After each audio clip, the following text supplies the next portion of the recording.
نماز کے اندر خشوع اور خضوع پیدا ہونا، اس کے بارے میں آج بات سننی ہے۔ نماز کی ابتدا ہاتھ اٹھانے سے ہوتی ہے۔ نماز کی ابتدا کیسے ہوتی ہے؟ تحریمہ باندھتا ہے انسان، ہاتھ اٹھاتا ہے کانوں کی لوٹ، تو ہاتھ کیوں اٹھوائے؟ حکمت تھی۔ ہاتھ کیوں اٹھوائے؟ اس میں حکمت تھی۔ بعض نے کہا کہ ہاتھ اس لیے اٹھوائے کہ گویا دنیا کو اس نے پیچھے چھوڑ دیا، ہاتھ اٹھا لیے دنیا سے۔ بعض علماء نے کہا کہ نہیں، انسان کے ہاتھ مظہر طاقت ہوتے ہیں۔ کہتے ہیں نا ہاتھوں میں ہاتھ دو فلاں بندے کا ساتھ دو، تو ہاتھ طاقت کا مظہر ہوتے ہیں۔ کہتے ہیں اس کے ہاتھ بڑے لمبے ہیں، کوئی بات ہو جائے کہتے ہیں اس میں فلاں ملک کا ہاتھ ہے۔ تو ہاتھ عام طور پر کسی کی طاقت کے لیے کے اظہار کا سبب بنتے ہیں۔ تو چونکہ انسان کی طاقت کا ظہور اس کے ہاتھ سے کیا جاتا ہے، لہذا اللہ رب العزت نے بندے سے ہاتھ اٹھوائے، اے میرے بندے تیری طاقت میرے سامنے کوئی حیثیت نہیں رکھتی، تو میرے سامنے ایک بے کس اور بے بس بندہ ہے، لہذا اپنی بے کسی کے ہاتھوں کو اوپر کھڑا کر دو۔ تو انسان بے کسی کے ہاتھ کھڑا کر رہا ہوتا ہے، اللہ میری طاقت میری حیثیت تیرے سامنے کچھ بھی نہیں، میں ہاتھ کھڑے کر رہا ہوں۔ ویسے بھی جو بندہ گرفتار ہوتا ہے نا تو اس سے ہاتھ اٹھوا دیتے ہیں، تو تکبیر کے وقت ہاتھ اٹھوا دیے۔ اللہ گناہوں کے ذریعے اب تک جو جنگ تھی وہ میں نے ختم کر دی، میں صلح کے ہاتھ اٹھا رہا ہوں، میں بے بسی کے ہاتھ اٹھا رہا ہوں، اے میرے مالک میں تیری عظمتوں کا اقرار کرتے ہوئے اپنے ہاتھوں کو اوپر اٹھا رہا ہوں۔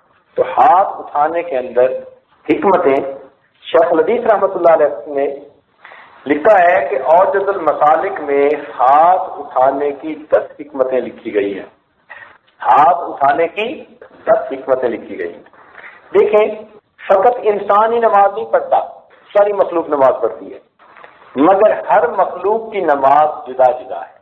قرآن پاک میں اللہ تعالیٰ فرماتے ہیں کل قد علم صلاتہ و تسبیحہ، ہر چیز کو اپنی نماز کا اور اپنی تسبیح کا پتہ ہے۔ تو نماز کی نوعیت جدا، لیکن ہر مخلوق نماز ادا کر رہی ہے۔ معارف القرآن میں لکھا ہے مفتی منشفی رحمۃ اللہ علیہ نے کہ اللہ رب العزت نے درختوں کو قیام کی حالت میں پیدا کیا۔ اللہ تعالیٰ نے درختوں کو کس حالت میں پیدا کیا؟ قیام کی حالت میں۔ اور چوپایوں کو اللہ تعالیٰ نے رکوع کی حالت میں پیدا کیا، اور کیڑوں کو اللہ تعالیٰ نے سجدے کی حالت میں پیدا کیا، اور پہاڑوں کو اللہ تعالیٰ نے قاعدہ التحیات کی شکل میں پیدا کیا۔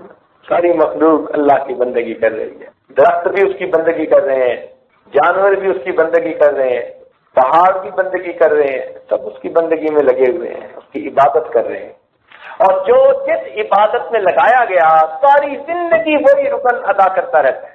اسی حدیث پاک میں آتا ہے کہ پھلدار اور سائے دار درخت کے نیچے تم پیشاب پخانہ نہ کرو۔ صحابہ نے پوچھا اللہ کے نبی اس میں کیا حکمت ہے؟ تو فرمایا کہ تم دیکھتے ہو کہ سورج کے ساتھ اس کا سایہ گھٹتا اور بڑھتا ہے۔ عرض کیا اللہ کے نبی جی ہاں۔ فرمایا کہ جب اس کا سایہ گھٹ اور بڑھ رہا ہوتا ہے وہ اپنے پروردگار کے حضور سجدہ ریز ہو رہا۔ تو درخت بھی اللہ کی بندگی کریں، جانور بھی اللہ کی بندگی کریں، پہاڑ بھی اللہ کی بندگی کریں، اور اشرف المخلوقات ہو کر انسان اس میں سستی کرے، تو یہ کتنی بری بات ہے۔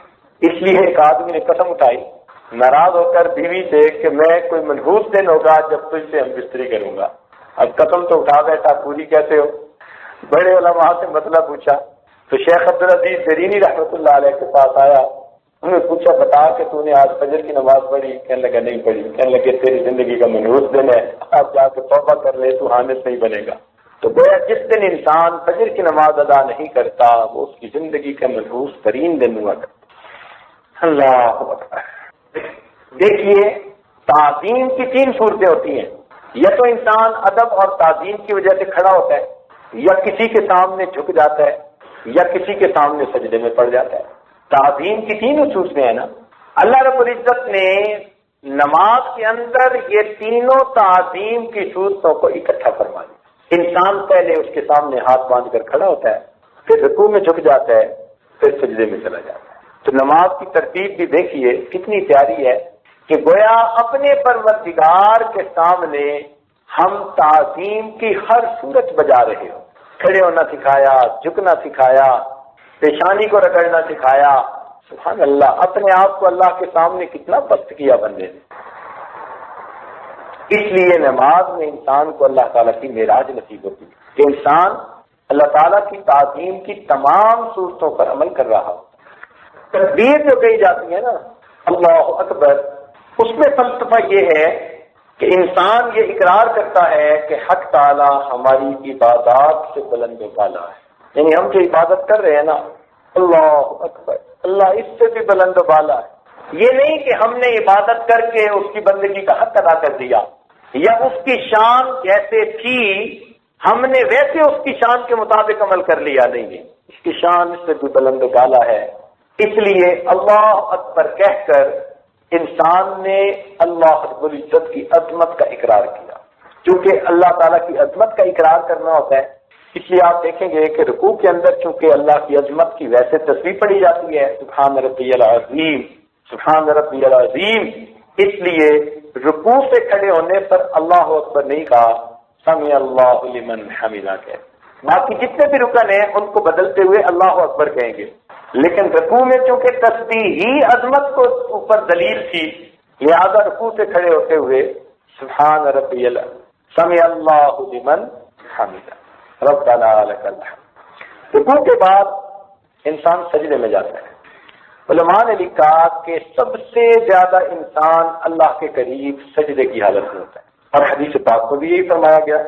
چنانچہ ارشاد فرمایا کہ انسان اللہ رب العزت سے سب سے زیادہ قریب سجدے کی حالت میں ہوتا ہے. سجدے کی حالت میں اللہ کے سب سے زیادہ قریب ہوتا ہے. حکمت کیا تھی؟ اب ذرا سمجھیے گا. شریعت کا ایک مسئلہ ہے، حضرات ذرا متوجہ ہوں. چند ایک حضرات شاید آج تھکاوٹ کی وجہ سے نیند آ رہی ہے، تو انشاءاللہ یہ آج جلدی سمیٹے گا، کیونکہ متواتر کئی دنوں سے آپ حضرات ماشاءاللہ ایک چکی میں پس رہے ہیں.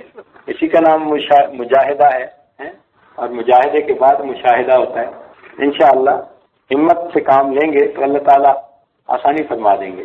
رگڑے تو لگتے ہی ہیں، جب کھرلی میں دیا سر تو پھر دھرلوں سے کیا ڈر. جب تک آپ بیٹھ ہی گئے انشاءاللہ آئندہ آپ لوگ دگنی تعداد میں بیٹھیں گے انشاءاللہ.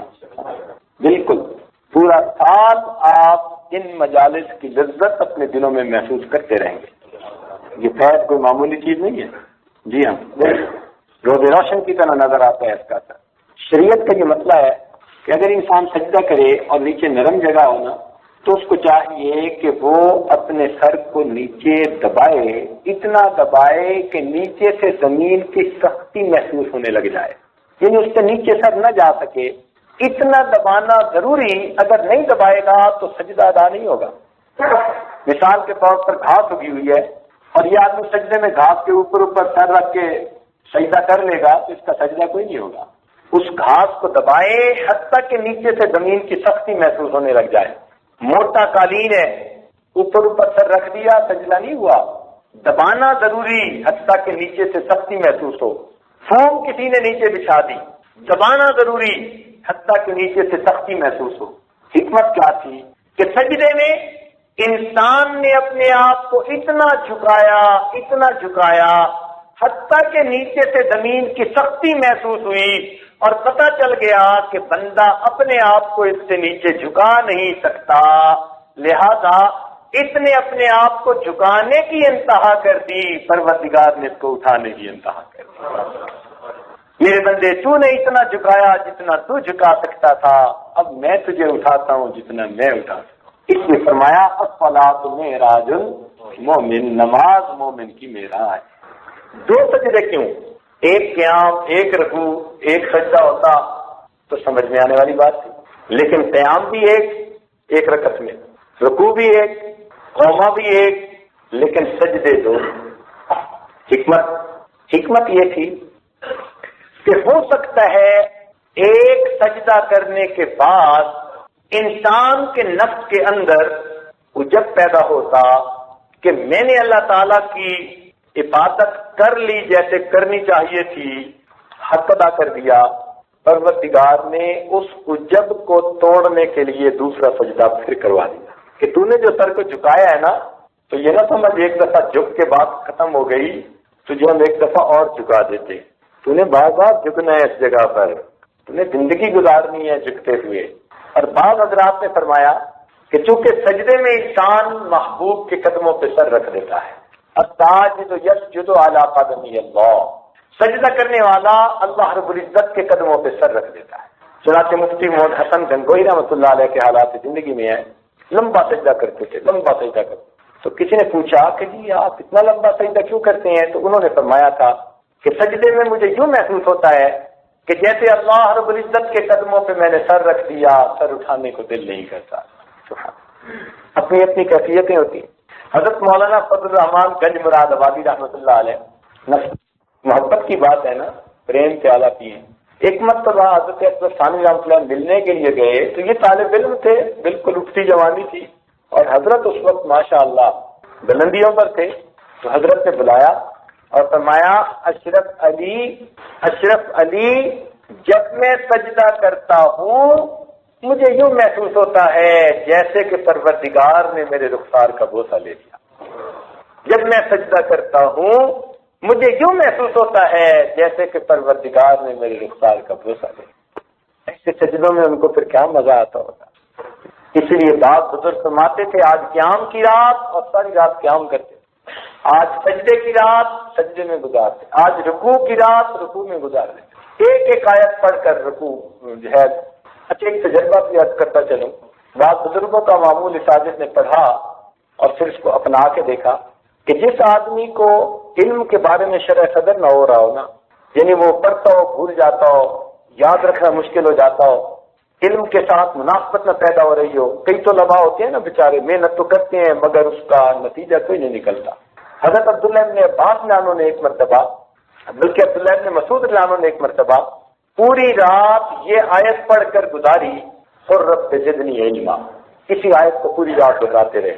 تو یہ عمل ان کا تھا، لیکن ہم نے یہ تجربہ کیا کہ اگر طالب علم کبھی رات کو تہجد پڑھے اور اس سے آگے پیچھے کی چند آیتیں آتی ہوں کہ مسنون کی رات ہو سکے نماز کے اندر، اور پھر اس آیت کو بار بار پڑھتا رہے جتنا طبیعت چاہے، تعداد کا تعین نہیں، جتنا طبیعت چاہے، تو اگر وہ اس طرح چند دن تہجد میں اس آیت کا بار بار ورد کرے گا، اللہ اس کی برکت سے اس کو شرح صدر ادا فرما دے، علم کے لیے سینہ کھل جائے۔ اور ایک عمل اور بھی ہے، کسی بزرگ نے اس عاجز کو اس کی اجازت دی تھی، اور آج آپ لوگوں کو اس کی اجازت دے دیتے ہیں اس عمل کی، فائدہ اٹھائیں، اللہ کی مخلوق کو فائدہ ہوگا، ہم کون سا دم درود والے ہیں۔ دو عمل، ایک عمل تو یہ کہ اگر حافظہ اچھا نہ ہو، جو آج کل اکثر بچے بچیوں کو یہ مشکل پیش آتی ہے، تو وہ خود یا ماں باپ روزانہ ہر نماز کے بعد سورہ الم نشرح لک صدرک یہ پڑھ کر ان کے سینے پہ پھونک دیا کریں۔ اگر بڑے ہوں، سمجھدار ہوں، تو جب بھی پڑھنے بیٹھیں، پیپر دینے بیٹھیں، پڑھنے بیٹھیں، لیکچر سننے بیٹھیں، استاد کا درس سننے بیٹھیں، تو یہ سورت پڑھ کے سینے پہ پھونک دیں۔ جو آدمی اس کو اپنا معمول بنا لے گا، اللہ تعالیٰ اس کے حافظے کو کبھی فرما دے گا۔ اس عاجز نے اس عمل کو ہزاروں دوستوں پر آزمایا، ہزاروں دوستوں پر آزمایا۔ لوگوں نے یہاں تک بتایا کہ ایک آدمی 1 سال میٹرک میں فیل ہو گیا، پھر اس نے یہ عمل کسی محفل میں سنا اور اس نے باقاعدہ کرنا شروع کر دیا، اگلے سال پورے اسکول میں فرسٹ آ گیا۔ کسی محفل میں اس عاجز نے اسی طرح بتایا کہ بھائی پڑھا کرے، تو ایک بچی نے خط لکھ کر اپنے حالات بتائے، کہنے لگی کہ میں تو بڑی مشکل سے پاس ہوتی تھی، میرے دل کی تمنا تھی کہ میں لیڈی ڈاکٹر بنوں، آپ کا یہ عمل میں نے ایک محفل میں سنا، اس کو عمل کرنا شروع کر دیا، مس کبھی نہیں کیا۔ کہنے لگی میں نے امتحان دیا، الحمدللہ کا میڈیکل کالج میں پہنچ چکی۔ تو دنیا کی تعلیم میں لوگ فائدہ پا گئے، تو دین کی تعلیم میں تو یقیناً فائدہ ہوگا۔ اس لیے حفظ بچہ نہ کر رہا ہو، آگے چل نہ رہا ہو، حفظ پتہ نہ ہوتا ہو، زیادہ غلطیاں آتی ہوں، تو سب کے لیے یہ مجرب عمل، جب بھی پڑھنے کے لیے بیٹھیں اول آخر ایک مرتبہ درود شریف، درمیان میں علم نشرح لک صدرک کی صورت پڑھ کے سینے پہ پھونک لیں، اللہ تعالیٰ سینے کو کھول دیں۔ اب دوسرا عمل وہ ازدواجی زندگی کی کامیابی کے لیے ہے۔ آج کا عنوان بھی ازدواجی زندگی تھا، تو اس لیے دل میں بات آ گئی کہ وہ آپ حضرات کو بتا دیے جائیں۔ تو ازدواجی زندگی گزارنے والے تو اس عمل کو کرنا شروع کریں، اور جو بیچارے کنوارے ہیں ان کے لیے ہم دعا کرتے ہیں اللہ ان کی مشکل آسان کر دے، ان مسکینوں پر اللہ رحم فرما دے۔ ایک صاحب نسبت بزرگ نے یہ عمل دیا تھا، اور آپ حیران ہوں گے کہ اس وقت یہ عاجز عبید 10ویں جماعت میں پڑھ رہا تھا، اتنی چھوٹی عمر میں لیا تھا، اور انہوں نے فرمایا میری طرف سے آپ کو اجازت ہے، پڑھنا شروع کر دو، جب تمہاری شادی ہوئی انشاءاللہ اللہ کامیابی دیں گے۔ اور اس عمر سے یہ عاجز اس کو پڑھ رہا ہے، اور الحمدللہ اللہ رب العزت نے ازدواجی زندگی کے بارے میں اتنا سکون دیا۔ اس عاجز کی جو بیوی ہے وہ میرے شیخ کے شیخ کی بیٹی ہے، شیخ کے شیخ کی بیٹی تو 2 گنا احترام، تو رشتہ تو طے ہو گیا، لیکن کبھی کبھی خیال آتا تھا کہ میاں بیوی کا اپنا ایک تعلق ہوتا ہے اور یہ نسبت کا اپنا ایک ادب ہوتا ہے، تو پتہ نہیں میں کیسے نبھا پاؤں گا۔ الحمدللہ اللہ رب العزت نے میرے لیے مشکل آسان کر دی۔ شادی کے اگلے دن ہی فجر کی نماز کے بعد جب ناشتے کے لیے آئے، اہلیہ نے کہا ناشتہ بعد میں کریں گے، پہلے آپ مجھے بیعت فرما لیں۔ اب الحمدللہ وہ میری بیوی بھی ہے اور میری مریدنی بھی ہے۔ اب جب بیوی مریدنی ہو تو کتنا مزہ آتا ہے۔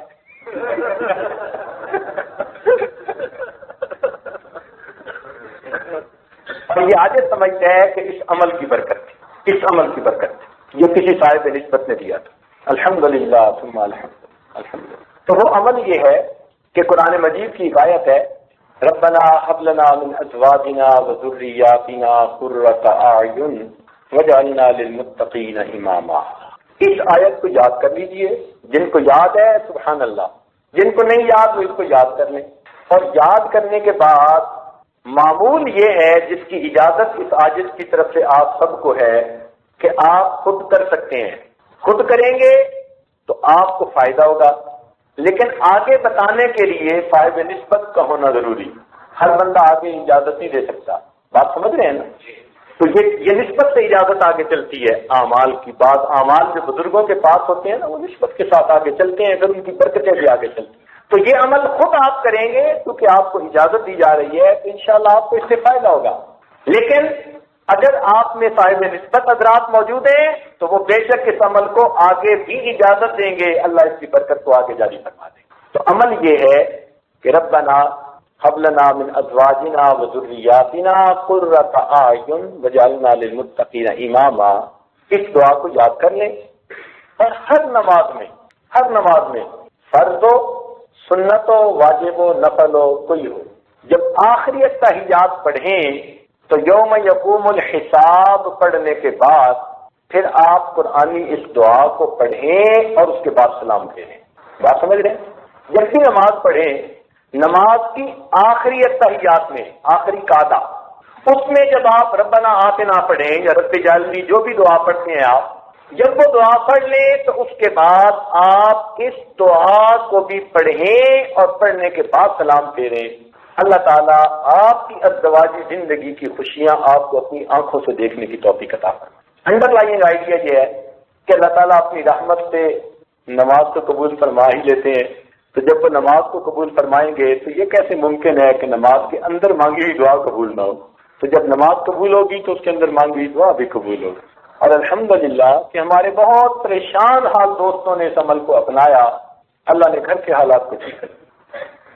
ابھی دن میں بات آ رہی ہے کہ کاش آج ازدواجی زندگی کے عنوان کے وقت اگر یہ بات اس وقت دل میں آ جاتی تو عورتوں کو بھی اجازت دے دیتے تو وہ بھی اس عمل کو پڑھتی، پتہ نہیں اللہ تعالیٰ کس پریشان حال عورت کی زندگی کو خوشیوں میں تبدیل فرما دیتے۔ تو بہرحال ازدواجی زندگی کے لیے یہ ایک عمل خود تجربے سے ہم نے آزمایا بھی صحیح، اور اپنے سینکڑوں ہزاروں دوستوں کو بتایا الحمدللہ، اور اس کی برکتیں دیکھیں۔ تو سجدے کی بات چل رہی تھی، بزرگوں نے لکھا ہے کہ سجدے میں 3 طرح کے لوگ ہوتے ہیں۔ کچھ وہ ہوتے ہیں جو سالکین ہوتے ہیں، یعنی ابتدائی درجے والے۔ تو سالکین کو سجدے کے اندر ملکوت السماوات والارض کی سیر ہوتی ہے۔ کس کی سیر ہوتی ہے؟ ملکوت السماوات والارض، اس کی سیر کروائی جاتی ہے۔ کن کو کروائی جاتی ہے؟ سالکین کو۔ سالکین سے اوپر کچھ عابدین ہوتے ہیں، زیادہ اونچے درجے کے لوگ، عبادت والے لوگ، ان کو صفات باری تعالیٰ کی سیر کروائی جاتی ہے، اور عابدین کے اوپر عارفین ہوتے ہیں، اور عارفین کو ذات باری تعالیٰ کی سیر کروائی جاتی ہے۔ تو سجدے کے 3 درجے مشائخ نے لکھے ہیں۔ اب جس کو تینوں میں سے کچھ بھی نصیب نہ ہو تو وہ سمجھ لے کہ اب میری نماز ہی نہیں بنی، مجھے اس کو بنانے کی ضرورت ہے۔ چنانچہ فرمایا اقرب ما یکون العبد من اللہ تعالی ان یکون ساجدا، کہ انسان اپنے رب کے سب سے زیادہ قریب اس وقت ہوتا ہے جبکہ وہ اللہ تعالیٰ کو سجدہ کر رہا ہو۔ سجدے کی اپنی ایک لذت ہے، سبحان اللہ۔ ایک بات درمیان میں ذہن میں آ گئی، آپ کو بتاتا چلوں۔ ہمارے قریب میں ایک عالم ہے مولانا محمد اکرم، ان کا نام، ختم نبوت کے بڑے مبلغ ہیں، اور اللہ نے ان کو بیان کا ایسا ملکہ دیا ہے، سبحان اللہ، ختم نبوت کے عنوان پہ بولتے ہیں تو حق ادا کر دیتے ہیں، دل خوش ہو جاتا ہے۔ یہ واقعہ خود انہوں نے سنایا ہمارے استادوں کو، چونکہ ہمارے استاد کے وہ ہم جماعت تھے، اور استادوں نے ساجد کو سنایا۔ وہ کہتے ہیں کہ میں ایک مرتبہ اپنے شیخ کی خدمت میں گیا ملاقات کے لیے، تو حضرت نے مجھے فرمایا کہ بھائی مولانا بہت مصروف رہتے ہیں، 3 دن ہمارے پاس بھی گزار جاؤ، 3 دن ہمارے پاس بھی گزار جاؤ۔ فرمانے لگے کہ میری طبیعت کا تقاضا تو یہ تھا کہ واپس جاؤں، لیکن پھر دل میں سوچا کہ شیخ فرما رہے ہیں کہ میرے پاس رہو تو چلو میں قربانی دیتا ہوں۔ فرماتے ہیں میں نے شیخ کی بات کو مان لیا، 3 دن ان کے نظر کے سامنے ان کی خانقاہ میں رہا، اس کا نتیجہ یہ نکلا اس کے بعد متواتر 3 سال میری کبھی نماز تہجد کی نماز قضا نہ ہوئی۔ 3 دن شیخ کے کہنے پر ان کی خانقاہ میں رہے، اور برکت کیا تھی کہ اس کے بعد متواتر 3 سال تک ایک دن بھی میری تہجد کی نماز قضا نہ ہوئی۔ یہ برکتیں ملتی ہیں اللہ والوں کی صحبت سے، یہ سعادتیں ملتی ہیں، اللہ کے ہاں قبولیت مل جاتی ہے، سبحان اللہ۔ میان عاشق و معشوق ہیج حائل نیز، تو خود حجاب خودی حافظت میں آ برخیز۔ کہتے ہیں کہ عاشق اور معشوق کے درمیان تو پردے حائل نہیں ہوا کرتے، تیرا اپنا نفس ہی پردہ بنا ہوا ہے، تو درمیان سے ہٹ جا۔ اور واقعی شیخ صاحب رحمۃ اللہ ایک جگہ عجیب بات کرتے ہیں، کہتے ہیں دوست تیرے اور تیرے رب کے درمیان تیرا نفس دیوار بنا ہوا ہے، تیرے اور تیرے رب کے درمیان تیرا نفس دیوار بنا ہوا ہے۔ اور پھر آگے لکھتے ہیں کہ یہ دیوار 6 فٹ کی ہے، اتنی اونچی نہیں، ہمت کر کے اس کو پھیلائیں جا۔ یہ 6 فٹ کی دیوار ہے نا، اس سے اونچی تو نہیں نہ ہو سکتی۔ تو پھر آگے فرماتے ہیں کہ یہ دیوار اتنی اونچی نہیں، 6 فٹ کی ہے، ہمت کر کے اس کو پھیلائیں جا۔ اور واقعی ہم سے ساری عمر یہ 6 فٹ کی دیوار نہیں پھیلائیں جاتی۔ اس لیے بھائی بستانی رحمۃ اللہ فرماتے تھے کہ جنت 2 قدم ہے۔ کئی محفلوں میں کہتے ہیں جنت 2 قدم ہے، جنت 2 قدم ہے۔ تو کسی نے پوچھا کہ حضرت کیا مطلب جنت 2 قدم ہے؟ فرمایا اے دوست تو اپنا پہلا قدم اپنے نفس سے رکھ لے، تیرا دوسرا قدم جنت میں پہنچے گا۔ تو بات تو ایسی ہے، ہم اپنے نفس کو قابو پہ لے لیں تو اگلا قدم جنت میں پہنچے گا۔ چنانچہ ابن قیم رحمۃ اللہ علیہ نے لکھا ہے کہ نمازی 5 طرح کے ہوتے ہیں، نمازی 5 طرح کے ہوتے ہیں۔ ایک ہوتے ہیں متحاون فی الصلاۃ، نماز میں سستی کرنے والے، الذین هم علی عن صلاتہم ساہون، بھولنے والے۔ یہ یا تو نماز پڑھنے کا ہی دھیان نہ رہا، یہ نماز پڑھنے لگے تو رکعتوں کا ہی دھیان نہ رہا، وہ سارے ہی بھولنے والے، تو یہ متحاون فی الصلاۃ کہلاتے ہیں۔ اور اس سے اونچے فرماتے ہیں معاطف فی الصلاۃ، کہ یہ کھڑے تو نماز میں ہوتے ہیں لیکن بازاروں کی سیر کرتے پھر رہے ہوتے ہیں، ان کا تعاقب کر رہے ہوتے ہیں۔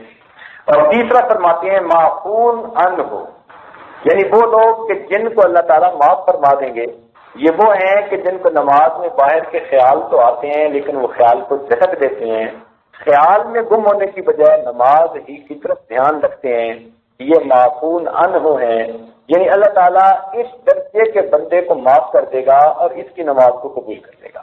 لیکن پہلے 2 درجے کی جو نمازیں ہیں فرماتے ہیں کہ ان کے بارے میں خطرہ ہے، کہ نماز میں سستی اتنی کہ رکعتیں بھولے یا کھڑا یہاں ہو اور پہنچا ہوا کہیں اور ہو۔ تو فرماتے ہیں اس سے اوپر مفلحین کی نماز ہوتی ہے، یہ وہ لوگ ہیں کہ جو مخلوق سے کٹ کے اللہ تعالیٰ کی یاد میں ڈوب جاتے ہیں، ان کے لیے اللہ کا فرمان ہے قد افلح المؤمنون الذین هم فی صلاتهم خاشعون۔ اور 5ویں درجہ فرماتے ہیں مقربین کی نماز، فرماتے ہیں کہ یہ وہ ہوتے ہیں جن کے لیے نماز قرۃ عین فی الصلاۃ بن جاتی ہے، یعنی نماز ان کی آنکھوں کی ٹھنڈک بن جاتی ہے۔ دیکھیے انسان کی اللہ نے کتنی قدر کی۔ پھر اس کے بعد ہم کہتے ہیں اللہ الرحمن الرحیم۔ اب رحمان بھی ہیں اور رحیم بھی ہیں، یہ 2 نام ہیں اللہ کے جو رحمت سے نکالے گئے ہیں، مگر 2 نام ہیں۔ فرق کیا ہے؟ فرق یوں سمجھیے، ایک ہوتا ہے کسی بندے کا امیر ہونا، یہ الگ صفت ہے، ایک ہوتا ہے اس بندے کا سخی ہونا، یہ الگ صفت ہے۔ کئی دفعہ بندہ امیر ہوتا ہے مگر کنجوس ہوتا ہے، خرچ کرنے کی توفیق نہیں ہوتی، اس کی امیری کس فائدے کی؟ اور کئی دفعہ بندہ سخی بڑا ہوتا ہے، پلے کچھ نہیں ہوتا، بھئی سخاوت کس کام کی جب پلے ہی کچھ نہیں۔ مزہ تو یہ ہے کہ پیسہ بھی خوب ہو اور سخاوت بھی خوب ہو۔ تو رحیم کا مطلب یہ ہے کہ وہ ذات جس کے پاس رحمت کے خزانے بے انتہا ہیں، اور رحمان کا مطلب وہ ذات جس کی رحمت اپنے اور پرائے ہر ایک پہ تقسیم ہو رہی ہے۔ اللہ وہ سخی ہے جو اپنوں کو بھی دیتا ہے، غیروں کو بھی دیتا ہے۔ بتائیں کافروں کو دنیا میں صحت کون دیتا ہے؟ عزت کون دیتا ہے؟ اولاد کون دیتا ہے؟ وہ تو کافر ہیں، وہ تو اللہ کے منکر ہیں، وہ تو دہری ہیں، ان کو بھی اللہ دیتا ہے۔ اس کا مطلب یہ کہ اللہ اپنوں کو بھی دیتا ہے، غیروں کو بھی دیتا ہے، وفاداروں کو بھی دیتا ہے، غداروں کو بھی دیتا ہے۔ اس کی رحمت اپنے اور پرائے ہر ایک پر خرچ ہو رہی ہوتی ہے۔ تو یہ صفت رحمانیت ہے۔ الرحمن الرحیم، اللہ آپ کی رحمتوں کے خزانے بھی بے انتہا ہیں اور آپ کی رحمت بھی تقسیم ہر ایک کے اوپر ہو رہی ہے۔ تو بتائیں یہ 2 لفظ پڑھتے ہوئے مزہ آیا کہ نہیں آیا؟ لطف آ جاتا ہے اللہ کی تعریف کرنے کا۔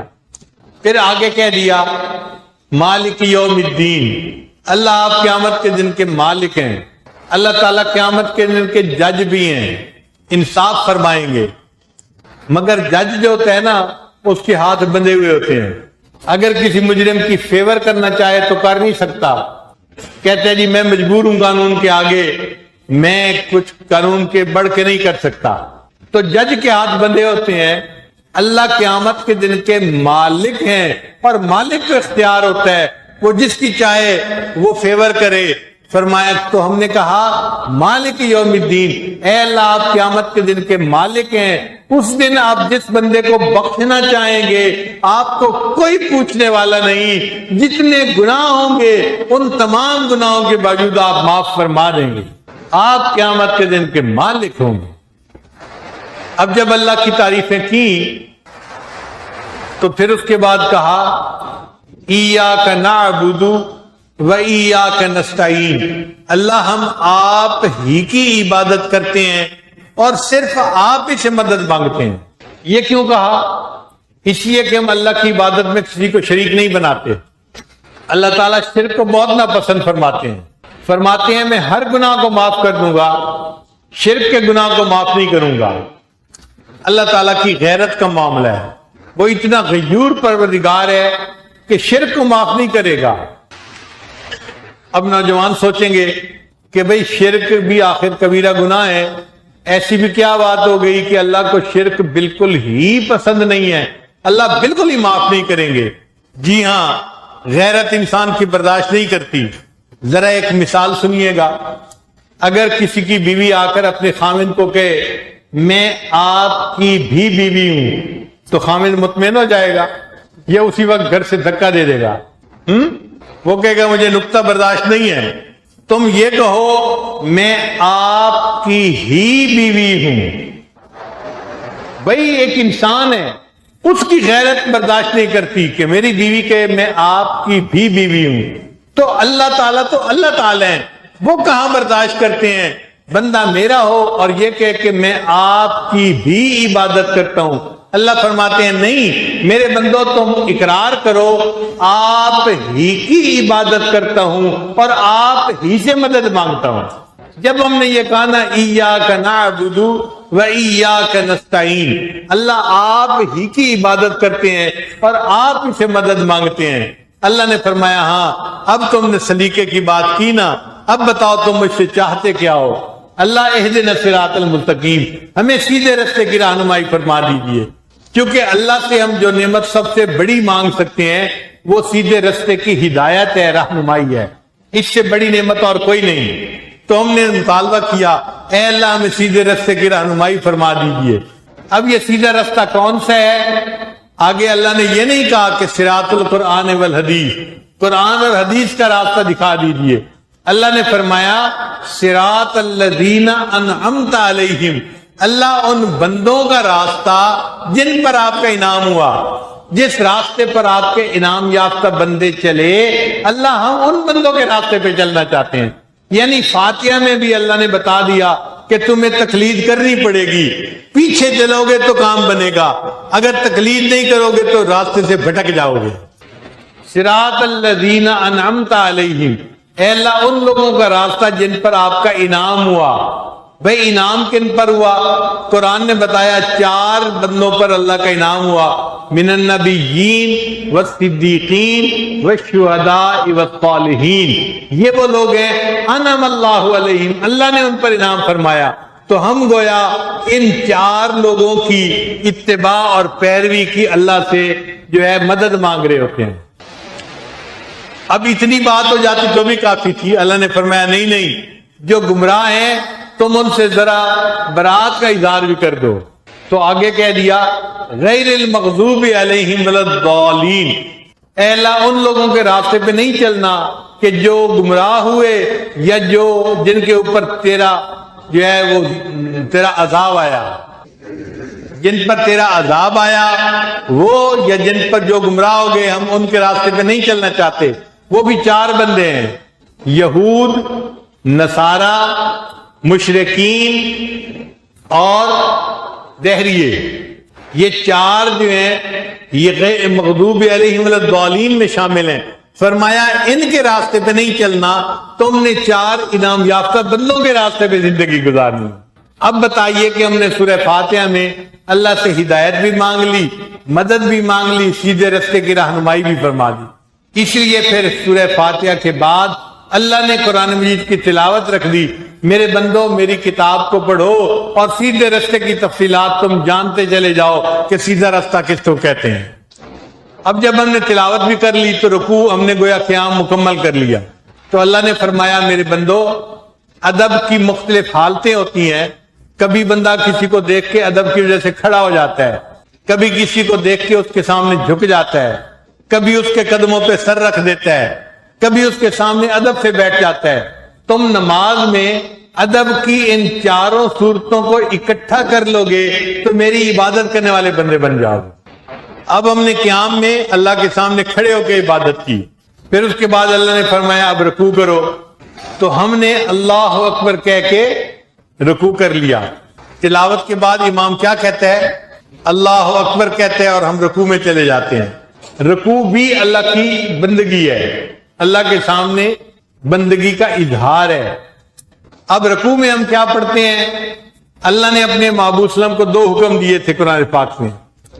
ایک فرمایا تھا فسبح باسم ربک العظیم، اے اللہ اپنے عظیم رب کی تسبیح بیان کیجئے، حکم کا صیغہ ہے، فسبح امر کا صیغہ ہے۔ اور ایک اللہ نے فرمایا تھا سبح اسم ربک الاعلی، اے میرے محبوب اپنے بلند پروردگار کی تسبیح بیان کیجئے۔ اب نبی علیہ الصلوۃ والسلام کی کیا عظمت تھی، اللہ نے دونوں حکموں پر عمل کیا۔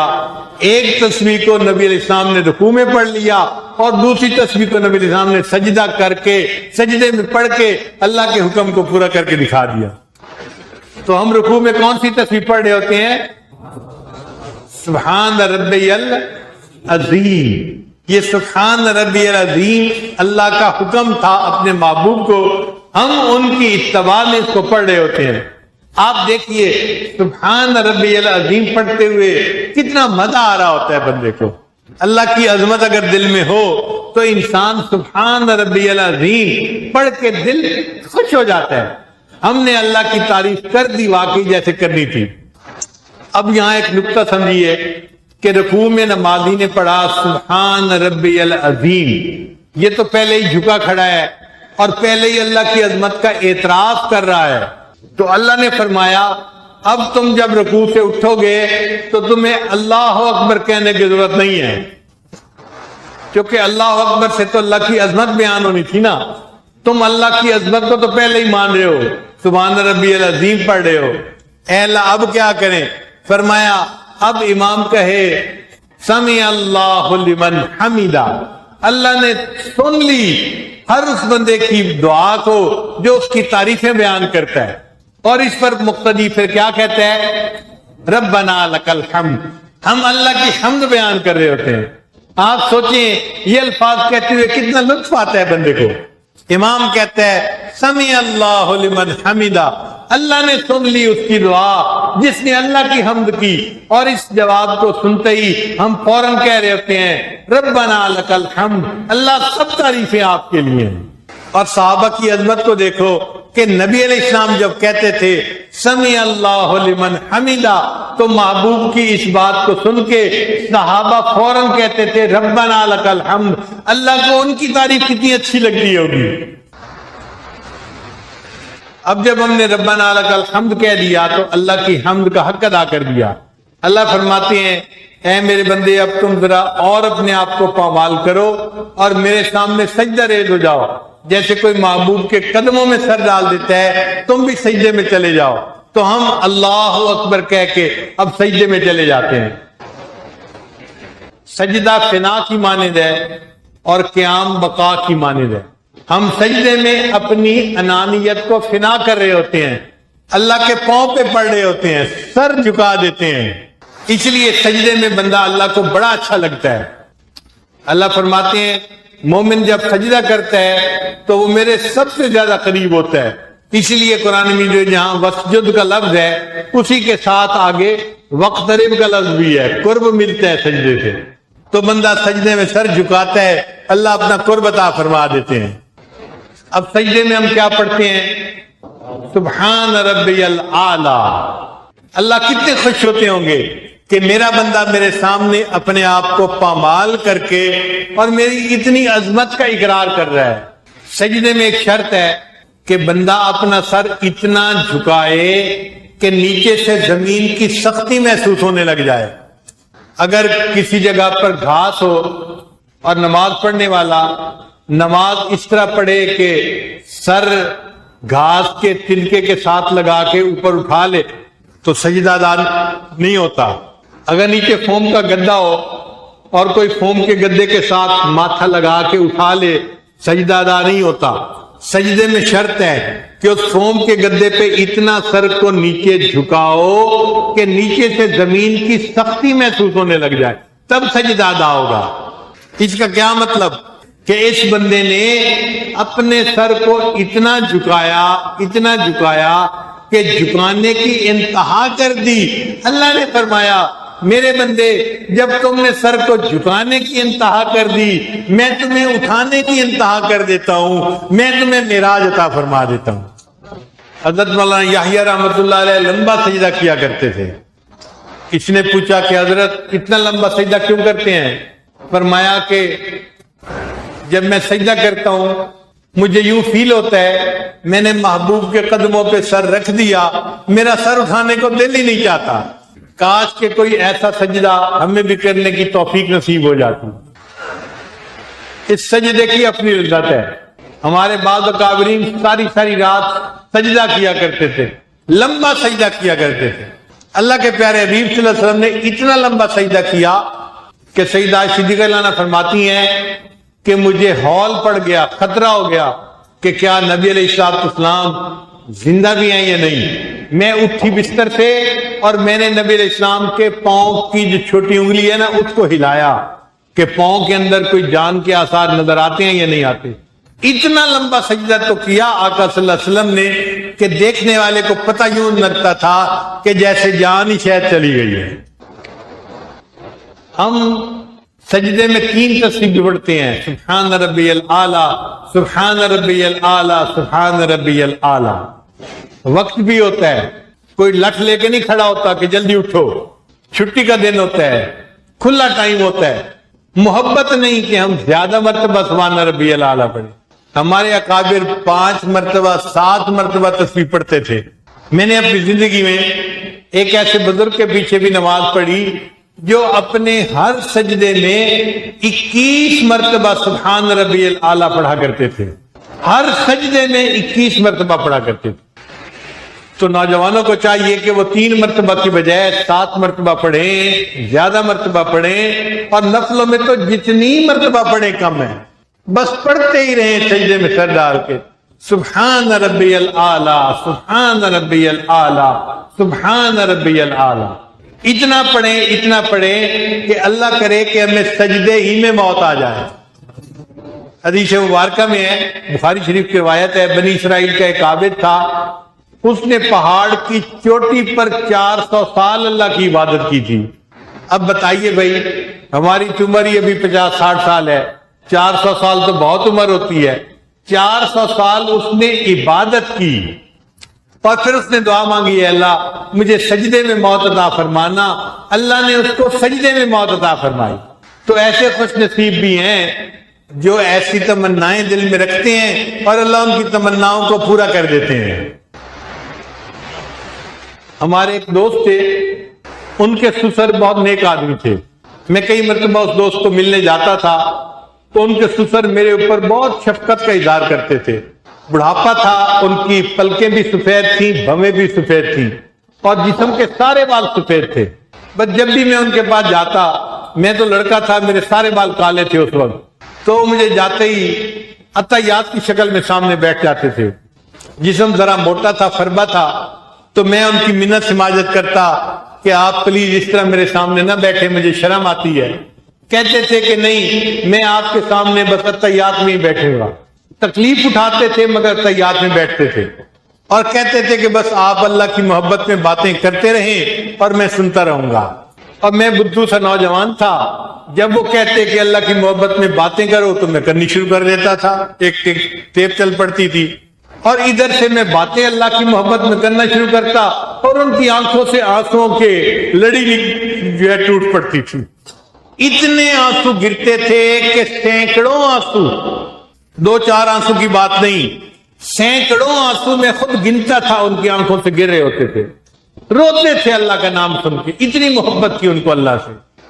اب کئی مرتبہ جب وہ بہت خوش ہوتے تو مجھے کہتے کہ تم میرے دوست ہو، اور مجھے شرم آتی تھی کہ میں 26-27 سال کا ایک لڑکا سا ہوں، اور یہ اتنی عمر کے بڑے آدمی ہیں، اور یہ مجھے کہتے ہیں کہ تم میرے دوست ہو، میں تو ان کے بیٹے کی عمر کا ہوں۔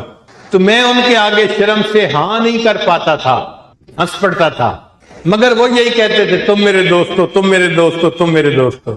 ہر دفعہ اللہ کی محبت میں بات سننے کے بعد اتنا ان کے اندر اللہ کی محبت کا جوش بڑھ جاتا تھا کہ وہ مجھے کہتے تھے کہ تم میرے دوست ہو، مجھے اللہ کے لیے تم سے محبت ہے۔ یہ سلسلہ پوری زندگی چلتا رہا۔ ان کو زندگی میں 2 شوق تھے، ایک ہر سال حج کرنا، اور ایک رمضان مبارک میں مسجد نبی کے اندر اعتکاف میں بیٹھنا۔ ایک دن مجھے فرمانے لگے، میں نے اپنی زندگی میں اس وقت تک 53 مرتبہ حج مکمل کر لیا۔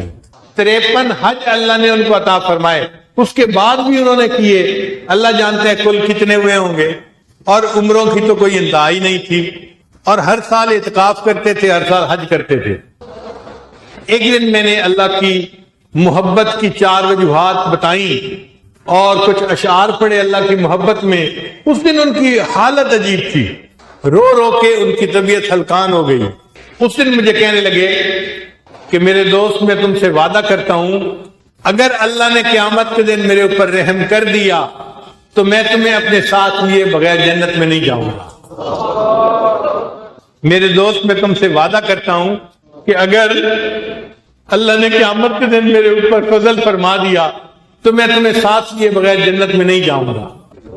اب جب میں ان کے زندگی کے سارے حالات کو دیکھتا ہوں تو اب میں خود اپنی زبان سے کہتا ہوں کہ ہاں میں ان کا دوست ہوں۔ اللہ کرے کہ یہ دوستی کا وعدہ وہ قیامت کے دن پورا فرما دے۔ وہ دعا مانگتے تھے کہ اللہ مجھے مدینے کی موت عطا فرمائے۔ آپ حیران ہوں گے، رمضان کا مہینہ ہے، وہ باوضو تھے اور اعتکاف کی حالت میں تھے اور ریاض الجنہ کے اندر تھے اور عصر کی نماز پڑھ رہے تھے۔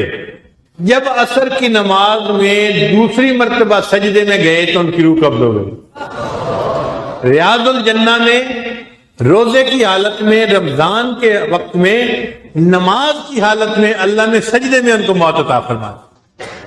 مسجد نبی میں ان کا جنازہ ہوا اور جنت بقیع میں وہ آرام کر رہے ہیں۔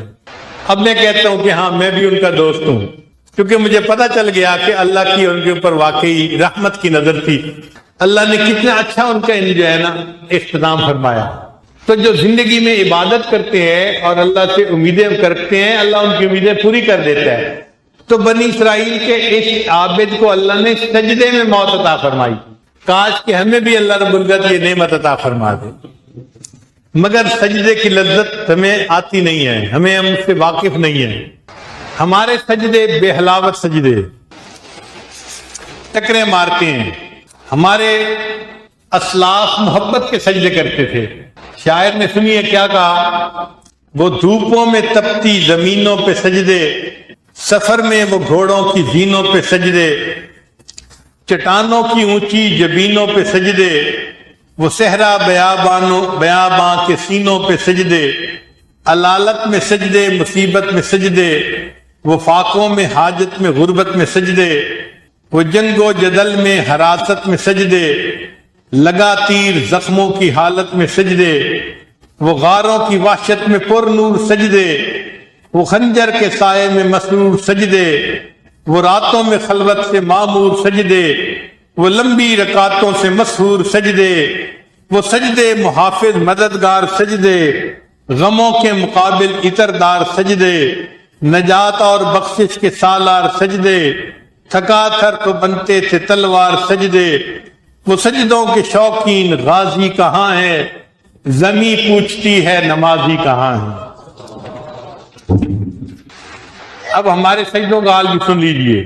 ہمارے بجھے دل سے بیدار سجدے، خیالوں میں الجھے ہوئے چار سجدے، مسلح ہیں ریشم کے بیمار سجدے، چمکتی دیواروں میں لاچار سجدے، ریاکار سجدے ہیں نادار سجدے، بے نور بے ذوق مردار سجدے، سروں کے ستم سے ہیں سنگسار سجدے، دلوں کی نحوست سے مسمار سجدے، ہے مفرور سجدے ہیں مغرور سجدے، ہے کمزور بے جان معذور سجدے، گناہوں کی چکی میں ہیں چور سجدے، گھسیٹے غلاموں سے مجبور سجدے، کہ سجدوں میں سر ہیں بھٹکتے ہیں سجدے، سراسر سروں میں لٹکتے ہیں سجدے، نگاہ خضوع میں کھٹکتے ہیں سجدے، دعاؤں سے دامن جھٹکتے ہیں سجدے، وہ سجدوں کے شوقین غازی کہاں ہیں، زمیں پوچھتی ہے نمازی کہاں ہے۔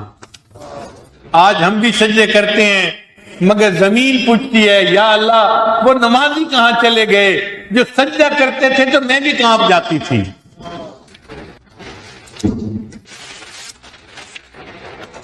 علامہ اقبال فرماتے ہیں، سنی نہ مصر و فلسطین میں وہ اذاں میں نے، دیا تھا جس نے پہاڑوں کو راشا اے سیماب۔ سیماب کہتے ہیں پارے کو، مرکری کو۔ یہ مرکری ایک جگہ ٹھہرتا نہیں ہے، ہلتا رہتا ہے۔ وہ کہتے ہیں کہ کچھ ایسے لوگ تھے کہ جب اذان دیتے تھے تو ان کی اذان کو سن کے پہاڑ بھی پارے کی طرح کانپنے لگ جاتے تھے۔ سنی نہ مصر و فلسطین میں وہ اذاں میں نے، دیا تھا جس نے پہاڑوں کو راشا اے سیماب۔ وہ سجدہ روح زمین جس سے کانپ جاتی تھی، اسی کو آج ترستے ہیں ممبر و محراب۔ ایسا بھی سجدہ کرتے تھے کہ سجدہ کرنے سے زمین کانپتی تھی، اس سجدے کو آج ممبر اور محراب ترس رہے ہوتے ہیں۔ وہ ایک سجدہ جسے تو گراں سمجھتا ہے، ہزار سجدوں سے دیتا ہے آدمی کو نجات۔ کاش کہ ہم بھی اللہ کی محبت میں ڈوب کے کوئی ایسا سجدہ کریں جو ہمارے مالک کو پسند آ جائے۔ ایک شاعر تھا، پیتا پلاتا تھا، لوگ اس کو بہت غافل کہتے تھے، گناہگار کہتے تھے، خطاکار کہتے تھے۔ اس نے ایک عجیب شعر لکھا۔ ایک دن رویا تو کہنے لگا، میں نے پلکوں سے درے یار پہ دستک دی ہے، ہم دروازہ ہاتھ سے کھٹکھٹاتے ہیں نا تو ٹھک ٹھک ہوتا ہے، تو یار دروازہ کھول دیتا ہے. اس نے کہا نہیں، میری پلکوں سے جو آنسو ٹپ ٹپ گرے ہیں نا، یہ یار کے دروازے پہ میں نے دستک جا کے دے دی ہے. میں نے پلکوں سے درے یار پہ دستک دی ہے. میں وہ سائل ہوں جسے کوئی صدا یاد نہیں. آؤ ایک سجدہ کریں عالم مدہوشی میں، کون کہتا ہے کہ آسی کو خدا یاد نہیں. کاش کہ ہم بھی کوئی عالم مدہوشی کا ایسا سجدہ کرتے، ہمارے اللہ کو پیار آ جاتا. اس میرے بندے نے یوں محبت میں ڈوب کے میرے سامنے سر جھکا دیا. علامہ اقبال فرماتے ہیں، عشق اگر تیرا نہ ہو میری نماز کا امام، میرا قیام بھی حجاب، میرا سجود بھی حجاب. تو عشق امام ہونا چاہیے، اللہ کی محبت سے نماز بھری ہوئی ہو. عشق اگر تیرا نہ ہو میری نماز کا امام، میرا قیام بھی حجاب، میرا سجود بھی حجاب. اور ایک جگہ کہتے ہیں، غضب کیا تیری یاد نے مجھے آ ستایا نماز میں. غضب کیا تیری یاد نے مجھے آ ستایا نماز میں، میری وہ بھی سجدے ادا ہوئے جو قضا ہوئے تھے نماز میں. اللہ آپ کی یاد نے مجھے ایسا تڑپا دیا کہ جو سجدے قضا ہوئے تھے میرے وہ بھی ادا ہو گئے. کاش اللہ کی محبت میں ڈوب کے ہم بھی کوئی ایسا سجدہ کرنے والا بن جائے. انسان کا دل تو چاہتا ہے نا، ہمارا محبوب تو ہماری آنکھوں سے اوجھل ہے، ہم تخیل میں سجدہ کر رہے ہوتے ہیں، مگر دل چاہتا ہے کہ اگر کبھی سامنے دیکھتے، کوئی سامنے نظر آتا اور دیکھ کے سجدہ کر دے تو پھر اس کے پاؤں پہ سرکنے کا مزہ بھی آتا. علامہ اقبال کا خوبصورت شعر ہے، کبھی اے حقیقت منتظر نظر آ لباس مجاز میں، کبھی اے حقیقت منتظر نظر آ لباس مجاز میں، کہ ہزاروں سجدے تڑپ رہے ہیں میری جبین نیاز میں. میری جبین نیاز میں ہزاروں سجدے تڑپ رہے ہیں. کاش کہ آپ مجاز کی شکل میں سامنے آتے اور میں آپ کے پاؤں پہ سر رکھ کے ہزاروں مرتبہ سجدہ کرنے کا شوق پورا کر لیتا. جیسے اردو کے شعراء نے نماز اور سجدے کے بارے میں اشعار لکھے، فارسی کے شعراء نے اس سے بھی بہتر کلام لکھا ہے. چنانچہ ایک شاعر فرماتے ہیں، بزمی چو سجدہ کردم ز زمین ندا برآمد، کہ جب میں نے زمین پر سجدہ کیا تو زمین سے یہ آواز آئی کہ مرا خراب کر دی تو بسجدہ ریائی، اور ریا کے سجدہ کرنے والے تو نے مجھے بھی خراب کر ڈالا. امام ربانی مجدد ثانی اپنے مکتوبات میں لکھتے ہیں کہ نمازی جس جگہ پر سجدہ کرتا ہے وہ جگہ نیچے 7 زمینوں تک گناہوں کے اثرات سے پاک ہو جاتی ہے. نمازی جس جگہ سجدہ کرتا ہے، سجدے کی یہ برکت ہے کہ وہ زمین 7 طبقوں تک اگر گناہوں کے اثرات ہوتے ہیں تو سب گناہوں کے اثرات اس سجدے سے دھل جاتے ہیں. اس لیے ہم نے نوجوانوں کو دیکھا ہے یہ نفل چھوڑ دیتے ہیں. عشاء کی نماز ان کی ہوتی ہے 9 رکعتیں، 4 فرض، 2 سنت اور 3 وتر، بس عشاء ہو گئی. بھئی اللہ کے بندے، اگر عوام الناس کی یہ نماز ہے تو محبت والوں کی نماز تو 17 رکعتیں ہوتی ہیں. پوری نماز پڑھیں.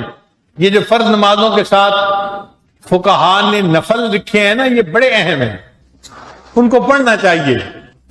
اس کے پڑھنے کی 2 ریزن ہیں. پہلی ریزن تو یہ کہ عبداللہ ابن عباس نے فرمایا کرتے تھے کہ قیامت کے دن جس بندے کی فرض نماز کے اندر کمی ہوگی، اللہ نوافل سے اس کمی کو پورا فرما دیں گے. ہمارے یہ نفل ہمارے فرضوں کی کمی کو آف سیٹ کرنے کا ذریعہ بن جائیں گے. تو نفل ضرور پڑھیں. بھئی ہو سکتا ہے کوئی غفلت سے نماز پڑھی، کوئی غلطی ہو گئی، نماز ادا ہی نہیں ہوئی، تو نفل اس کی جگہ قبول ہو جائیں گے. اس لیے نفل نماز ضرور پڑھ لیا کریں. اور دوسرا اس وجہ سے بھی کہ ہم نفل ضرور پڑھیں، ہم نہیں جانتے کس جگہ کا کیا ہوا سجدہ میرے مالک کو پسند آ جائے. ہو سکتا ہے یہ جو 2 رکعت میں پڑھ رہا ہوں یہی سجدہ میرے اللہ کو پسند آ جائے گا اور میری زندگی کے سب گناہ معاف ہو جائیں گے. اس لیے نفل نہیں چھوڑنے چاہیے، جتنا موقع ملے نفل محبت سے ادا کرنے چاہیے. پھر جب ہم سجدے سے اٹھے تو سجدہ فنا تھی، اس کے بعد بندے کو بقا نصیب ہوتی ہے۔ اللہ نے فرمایا اچھا اب دوبارہ پھر تم قیام میں کھڑے ہو جاؤ دوسری رکعت، پھر ہم نے دوسری رکعت پڑھ لی، پھر اللہ نے فرمایا اچھا اب تم نے 2 رکعت ادا کر لی، اب تم اتحیات میں بیٹھ جاؤ اور اس گفتگو کا اعادہ کرو جو میری اور میرے محبوب کے درمیان ہوئی تھی۔ چنانچہ ہم اتحیات میں بیٹھ کے کیا پڑھتے ہیں؟ التحیات للہ والصلوات والطیبات، السلام علیک ایھا النبی ورحمۃ اللہ وبرکاتہ۔ پھر نبی علیہ السلام نے فرمایا تھا السلام علینا وعلی عباد اللہ الصالحین۔ پھر اس کے بعد کلمہ پڑھا دیا اشہد ان لا الہ الا اللہ واشہد ان محمدا عبدہ ورسولہ۔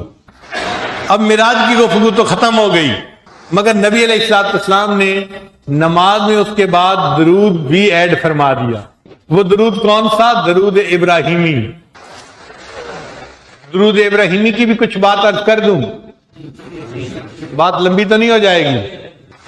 دیکھیے درود ابراہیمی میں ہم پڑھتے ہیں اے اللہ محمد صلی اللہ علیہ وسلم پر وہ رحمت نازل فرما اور آپ کی آل پر وہ رحمت نازل فرما جو آپ نے ابراہیم علیہ السلام اور ان کی آل پر نازل فرمائی تھی۔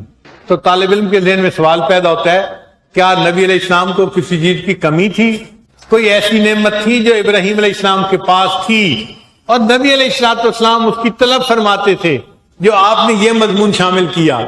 آخر وہ کیا چیز تھی جو اللہ کے حبیب صلی اللہ علیہ وسلم بھی اس کی طلب چاہتے تھے؟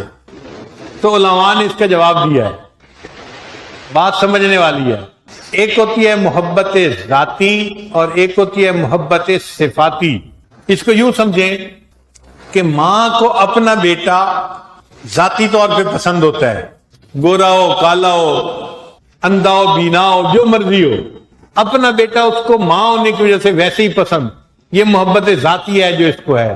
اور اگر خوبصورت چھوٹا بچہ ہو تو وہ ہر کسی کو پسند ہوتا ہے۔ آپ ایک خوبصورت چھوٹے بچے کو یہاں لے کے آئیں، سب اس کو پیار سے دیکھنے لگ جائیں گے۔ اللہ نے اس چھوٹے بچے میں معصومیت ہی ایسی رکھی ہوتی ہے کہ اپنی صفات کی وجہ سے، اپنی حرکتوں کی وجہ سے، باتوں کی وجہ سے ہر کسی کو اچھا لگتا ہے۔